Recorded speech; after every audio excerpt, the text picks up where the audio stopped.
आप दवाई खाते हैं, कोई रोग आपको लगा हुआ है, या मैं कहूं कोई दुख है आपके जीवन में, ये प्रमाण मैं आपको 10 सेकंड में वशिष्ठ स्मृति का दिखा रहा हूं। भले ही आप पूजा करें, पाठ करें, जप करें, नाम जप तप कुछ भी करें, अगर आप अपना आचरण नहीं सुधार रहे हैं, आपका आचरण ठीक नहीं है, तो वो रोग और वो दुख आपको और परेशान करेंगे। क्योंकि वो रोग और दुख आ ही इसलिए रहे हैं क्योंकि आपके कर्म बिगड़ गए। और जप तप करने का कोई फल आपको कभी नहीं मिल सकता है अगर आपका आचरण खराब है। भगवान कभी आपकी पूजा पाठ नहीं देखने वाले, लिखा हुआ है साफ साफ, प्रमाण आ रहा है साफ। और जब तक भगवान आपकी पूजा पाठ नहीं देखेंगे तो आत्मबल नहीं बढ़ेगा और आत्मबल से दुख आते ही रहेंगे, क्योंकि सुख नहीं आएगा। आचरण सुधारना बहुत जरूरी है। अब ये प्रमाण देख लीजिए साहब, आपको पता लगेगा कि पूजा पाठ जब तब नाम जब तो कर रहे हो, मगर माया राग द्वेष छल कपट नहीं छूट रहा है, इसलिए कृपा नहीं हुई। प्रमाण देखिए साहब। सबसे पहले येलो वाला पढ़ते हैं कि जप का मतलब ये नहीं है कि हाथ में गज भर की माला ले ली और प्रत्येक समय राम राम कृष्ण कृष्ण शिव शिव आदि रट लगाए रहे और मन में भांति भांति के राग द्वेष भरे हुए हैं। इस जप से कुछ भी लाभ नहीं होगा जब तक के उसके गुणों को जानकर उनको काम में न लाया जाए।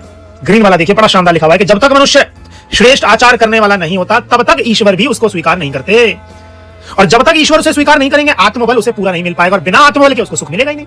आप करते रहिए पूजा पाठ, मन में राग है, द्वेष है, छल है, कपट है, लोगों को परेशान करते हो, गाली देते हो और दुख देते हो, तो ईश्वर स्वीकार नहीं करेगा और आत्मबल मिलेगा नहीं। जब तक आत्मबल नहीं मिलेगा तो सुख नहीं मिल सकता। और भी लिखा हुआ देखिए जरा यहाँ पर, जैसे कि अंधे मनुष्य को रूपवती स्त्री का सुख नहीं होता, वैसे ही जिसके आचार अच्छे नहीं होते, वेद उनके अंग पढ़ने, चाहे आप वेद पढ़ो, यज्ञ करो, कुछ भी नहीं मिलने वाला। लिखा हुआ है करने से कुछ फल नहीं मिलता है। इसके अतिरिक्त और भी कहा गया कि अर्थात आचार ही परम धर्म है। पराशर दक्ष क्या कह रहे हैं कि भैया जिसके कर्म अच्छे नहीं होते उसकी निंदा होती है, वह सदा दुखी रहता है, रोग आदि उसके पीछा नहीं छोड़ते, उसकी आयु कम रहती है, क्षीण आयु होती है। और लिखा हुआ है कि जिसके मन में भोग है, क्या भोग है? पैसा मिल जाए, वासना है, पर स्त्री संबंध, पर पुरुष संबंध, ये वीर्य का नाश, भोग विलास में लगे, उसका दान यज्ञ नियम तप जप किसी को फल नहीं मिलता। मुख्य कथन यह है कि बिना शुद्ध आचरण के कुछ भी लाभ नहीं मिलने वाला है। इसीलिए मेरे भाई, ईश्वर के सामने आप कितने ही शानदार बन के पहुंच जाइए, आप कितना ही रो लीजिए मेरे भाई, ईश्वर सब जानता है। जब पूतना श्री कृष्ण के पास पहुंची तो सुंदर स्त्री बन के पहुंची, मगर भगवान तो जानते हैं पूतना कैसी है, इसलिए आंखें बंद कर ली भगवान ने, देखा ही नहीं। और वहीं देख लीजिए आप, दुर्योधन भी 56 भोग दे रहे हैं भगवान को, खा नहीं रहे भगवान। क्या खा रहे हैं? विदुरानी के केले के छिलके खा रहे हैं।